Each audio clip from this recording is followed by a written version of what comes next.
exemplo de paixão e trabalho, no momento de decisão de hoje, você está tendo a oportunidade de conhecer a trajetória de uma talentosa cozinheira que se tornou empresária. Uma mulher do campo, que trouxe para a capital receitas simples, que conquistaram o paladar de multidões de admiradores. Está conosco Dona Lucinha. Dona Lucinha, qual foi seu maior momento de decisão? De tristeza foi a aposentadoria. Quando eu fiquei sabendo que eu tinha que aposentar da escola, porque eu amava a minha escola, dedicava muito à minha escola. Apesar de ter 11 filhos e criar vários filhos também de outras pessoas, mas eu achava pouco trabalho, então dediquei muitas escolas. Mas isso para mim foi uma decepção, parar de dar aula, parar de conviver com as famílias, com as crianças.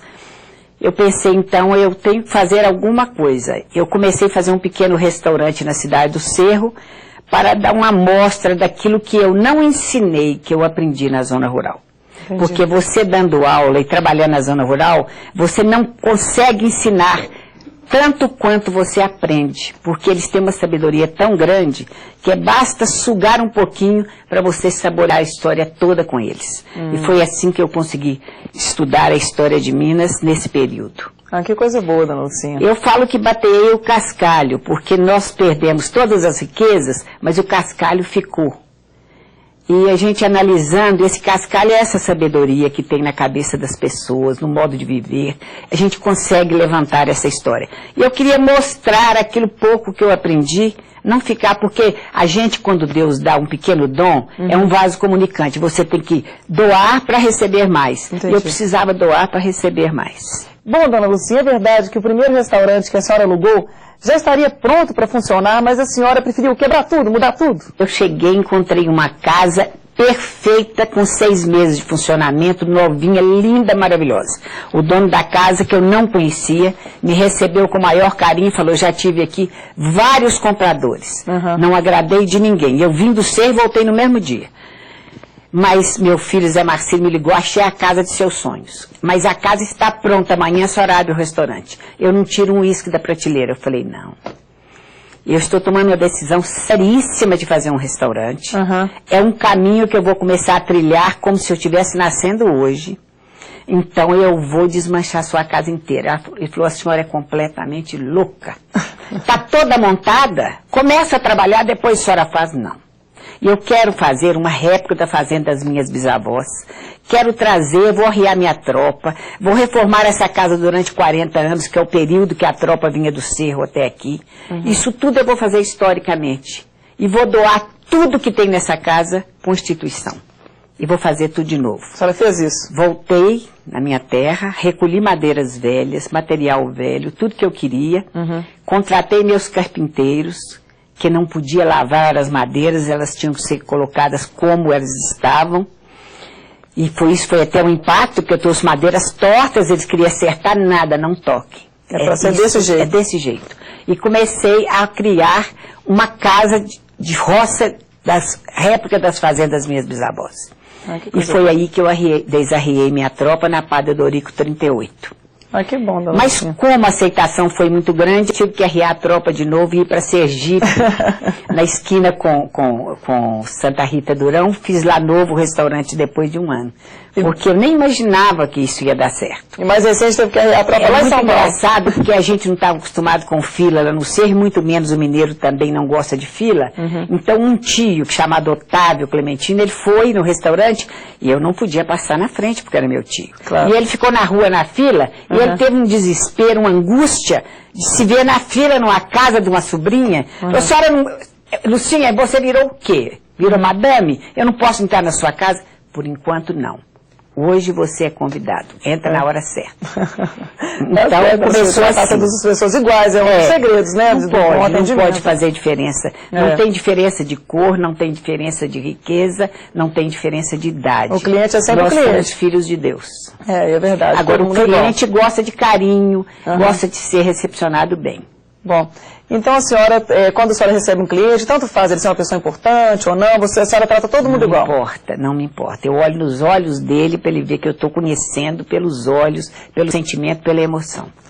Bom, dona Lucinha, e o que a senhora pensa então para o futuro, né? Depois dessa trajetória de sucesso, né? Que a senhora está sempre recomeçando, tem alguma outra ideia guardada aí que a senhora quer adiantar para os nossos telespectadores? Depois que eu desarriei a minha tropa a segunda vez, tornei a arriar a tropa e fiz o mesmo caminho dos tropeiros. Fui para São Paulo, uma grande ousadia. Imagina uma caipira chegar em São Paulo e se instalar em São Paulo. Foi um escândalo, todo mundo achou, você é louca mesmo, vai levar tudo isso para São Paulo? Vou levar assim, dessa mesma forma. Aí fiz lá uma casa igualzinha fazíamos aqui. Tive a mesma aceitação, inclusive os donos da casa não me conheciam, mas eram portugueses. Quando eu falei que eu era bisneta de portugueses, que meu trabalho era afro-indígena português, ele disse assim, a casa é sua, não precisa avalista. Olha que coisa boa, né? Nunca precisei de avalista para os meus negócios, não. Graças a senhora, Deus. A gente pede a Deus que avalize por a gente, Ele avaliza tudo. Quem tem Deus tem tudo. Vamos conferir os detalhes do momento de decisão que marcou a trajetória de sucesso de Dona Lucinha. O maior momento de decisão de Dona Lucinha foi abrir o primeiro restaurante em 1990, depois de se aposentar como professora da rede pública. Escolher o ponto de localização foi o maior desafio, pois Dona Lucinha estava decidida a adotar o mesmo estilo de decoração e arquitetura das casas do interior. Ao encontrar o local certo, começou as reformas e mudou completamente o imóvel para espanto do proprietário. As obras exigiram investimentos financeiros que Dona Lucinha não tinha. Foi preciso fazer empréstimo, mas a família apoiou a decisão. Cerca de 1 ano e meio do faturamento inicial foi comprometido com o pagamento das reformas.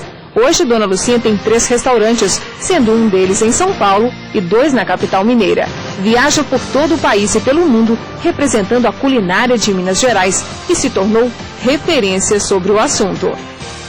Bom, Dona Lucinha, como a senhora começou este negócio com 58 anos, qual que é o próximo negócio que a senhora tem aí para começar? Esse está na minha mente desde criança. Eu quero fazer um grande instituto, que como eu trabalhava só com crianças, eu preciso continuar esse trabalho com pessoas carentes. Entendi. Então já está todo formatado o nosso Instituto Dona Lucinha, que as questões que demorou muito, organizar papéis, que eu acho até é preciso que haja mais agilidade quando se quer fazer uma coisa para o bem, para facilitar os papéis, só a gente encontra entraves demais, muita dificuldade, mas já vencemos essas fases. Estamos com o Instituto formado, os padres maristas já me deu me cedeu por 4 anos um local de um escritório, foi a primeira doação. Que coisa boa. Já fizemos algumas pequenas promoções, conseguimos um pouquinho de dinheiro, mas o dinheiro é muito que eu preciso e é difícil arrecadar, porque para essas obras sociais é uma complicação para você conseguir uma verba. Eu consegui o apoio do 22º Batalhão de Belo Horizonte, e eles que levam a sopa para mim, para as crianças necessitadas. Mas eu convidei justamente no sentido de levar a polícia chegar às pessoas necessitadas sem armas, levando alimento, para mostrar outra face da polícia. Entendi. Que a polícia, ela quer ajudar, ela quer doar, mas ela necessita, às vezes, agir de uma forma mais forte para educar. Então isso confunde a cabeça. O policial quer matar, ele não quer matar. Ele quer ajudar, quer saciar a fome, mas ele ganha pouco e não pode doar do bolso dele. Então alguém tem que ajudar o policial a fazer o trabalho. Desde 90, que foi o primeiro restaurante, eles levam para mim esses alimentos muito saborosos, porque tudo que sobra nas panelas do almoço faço sopão e do jantar também. Então eles levam esse sopão e servem nas partes onde tem pessoas mais necessitadas. Que coisa boa, Dona Lucinha, que a senhora tem essa oportunidade de estar ajudando o próximo, né? A senhora que é uma mulher realizada, a senhora enxerga essa necessidade da solidariedade. Deus, quando dá o dom de receber, você tem que ter o dom de doar. E um modo de doar é você enxergar no outro a necessidade. Porque muita gente passa por um mendigo na rua e acha que ele está mal cheiroso, e não chega perto, não pergunta se ele precisa de alguma coisa. Às vezes ele tem ali uma cultura para falar com você, ele precisa de uma palavra de conforto, ele nem quer um dinheiro às vezes, ele quer um carinho, um olhar. Uma pessoa passa, despreza porque ele está sujo, mal vestido. Então a gente tem que pensar nessas pessoas que estão isoladas, que estão esquecidas. Todas as vezes que a gente deita numa cama gostosa e cobre com um bom cobertor e um travesseiro, lembra que tem pessoas na rua com fome. Então fazer alimento para matar a fome é a coisa mais agradável do mundo. Não por matar a fome, porque não devia existir fome, mas por cumprir a vontade de Deus. Ele repartiu o pão. Dona Lucinha, e a senhora, que é uma pessoa extremamente humana, como é que a senhora faz para passar esse sentimento para todos os funcionários, para todo mundo que trabalha com a senhora? Se você conversar com um funcionário meu, com um filho, é a mesma coisa, que todos me tomam a bênção e me chamam de mãe. Então eles têm esse mesmo sentimento. O dízimo do sopão é feito cada dia por um, com maior carinho, com maior vontade de acertar, porque eles estão dando um pouquinho do trabalho. Entendi, a senhora até consegue... lavar a panela é dízimo, tudo é dízimo. É. E o 22º Batalhão nos abriu uma oportunidade de fazer um trabalho muito grande, com uma cozinha imensa, muito maior do que a minha, muito mais bem montada, mas toda desestruturada, com muito atendimento bom, com campo de futebol, com serviço dentário dentro de 2 ônibus, só que está tudo sem restaurar. E eles me ofereceram para restaurar e passar a trabalhar lá. É o que eu vou fazer. Lá perto da Lagoa Santa Lúcia. Mas eu estou recebendo constantemente telefonema de voluntários que querem trabalhar comigo. Porque lá não vai... atendimento solidário. Vai ser um atendimento totalmente solidário. Todo mundo que estiver trabalhando nesse projeto, está trabalhando, né? A pessoa quiser ir lá lavar uma pano de panela, lavar um prato, limpar um chão, lavar um banheiro, ajudar, é o espírito de ajudar, é uma doação. Todo mundo vai doar. Dona Lucinha, parabéns por esse trabalho. Eu tenho certeza que a sua história vai motivar o nosso telespectador, não só o telespectador que quer montar um negócio, mas o telespectador também sentir a importância de ser solidário. Pois é, eu gostaria que eles me ajudassem, que eu estou precisando das empresas me dar a mão, porque todos os batalhões estão desativados. Eu já sei que eu vou precisar de reativar todos, mas eu preciso de ajuda. Bom, Dona Lucinha, muito obrigada, sucesso para a senhora. E parabéns. Obrigada. Nosso programa termina aqui. Você viu na história de hoje um exemplo de vida e de trabalho na trajetória da empresária Dona Lucinha. Ter coragem de sonhar e de lutar pelos sonhos foi o que garantiu o sucesso dessa talentosa cozinheira. Eu desejo que você tenha o mesmo sucesso na busca por seus objetivos. Boa sorte! E se quiser conhecer as histórias que já contamos aqui, acesse o nosso site momentodedecisão.com.br. Muito obrigada pela audiência e até o próximo Momento de Decisão.